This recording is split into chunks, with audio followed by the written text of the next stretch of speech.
श्रीमद्भगवद्गीता एकादशोऽध्यायः विश्वरूपसन्दर्शनयोगः 11 श्लोकम्। दिव्यमाल्याम्बरधरं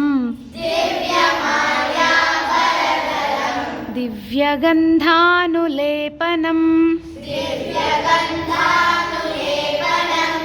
सर्वाश्चर्यमयं देवम्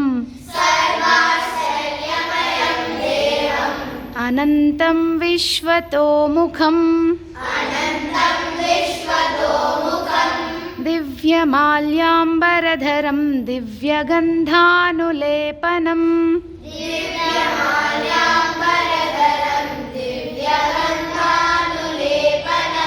सर्वाश्चर्यमयं देवम् अनन्तं विश्वतोमुखम्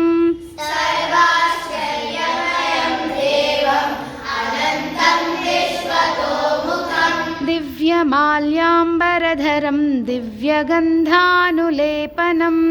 सर्वाश्चर्यमयं देवम् अनन्तं विश्वतोमुखम्